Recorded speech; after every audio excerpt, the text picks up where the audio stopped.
Mga katrops, welcome back ulit sa aking channel, Sports React PH. At ngayon nga ay pag-uusapan natin ang balitang nakafocus na nga po si Guy Santos para sa magiging kampanya ng Golden State Warriors sa darating na season. Pag-uusapan na rin nga natin dito sa ating panibagong video sa balitang pagkuha ng Lakers sa dating teammate ni Luka Doncic.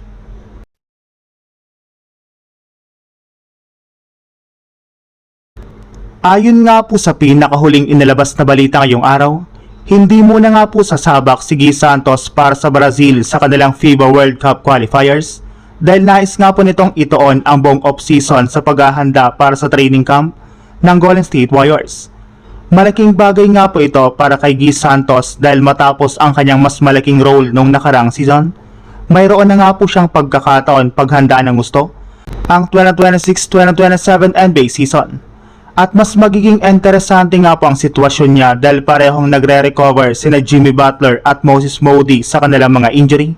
Kaya dahil dito, posibleng magkaroon agad si Guy Santos ng pagkakataong makakuha ng malaking role sa rotation ng Warriors. Noong nakarang play-in game laban sa Phoenix Suns, naglaro nga po si Guy Santos ng 30 minuto at nagtala ng 9 points, 6 rebounds, 4 assists at 1 steal. Patunay na kaya nga po niya mag-contribute kapag binigyan ng pagkakataon.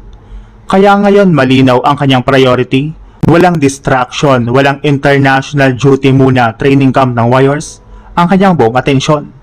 Kung magpapatuloy nga po ang kanyang development at mapapanatili niya ang conference na ipinakita nga po niya noong nakarang season, hindi nakakapagtaka kung maging regular rotation piece si Guy Santos para sa Golden State Warriors. Samantala, punta naman tayo sa ating sunod na pag-uusapan sa balitang pagkuha ng Lakers sa dating teammate ni Luka Doncic.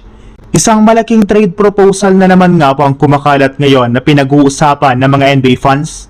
Sa proposed trade ngang ito, makukuha ng Lakers sina Grant Williams at Salon habang sina Jared Vanderbilt at Dalton Knecht naman ang mapupunta sa ibang team. Sa deal na ito, kasama rin ang Charlotte Hornets na makakatanggap kina Patrick Williams, Jaden Hardy at Ado Tiero, pati isang first round pick mula sa Chicago at 2 second round picks na galing sa Lakers. Para sa Lakers, malaking bagay ang posibleng pagkuha kay Grant Williams dahil maaari nga po siyang magbigay ng size, physicality at floor spacing sa kanilang frontcourt. Si Salon naman ay isang batang prospect na maaari maging investment para sa hinaharap. Since kung matuloy nga po ang ganitong trade, posibleng magkaroon ng panibagong adjustment sa rotation ng Lakers bago ang bagong season.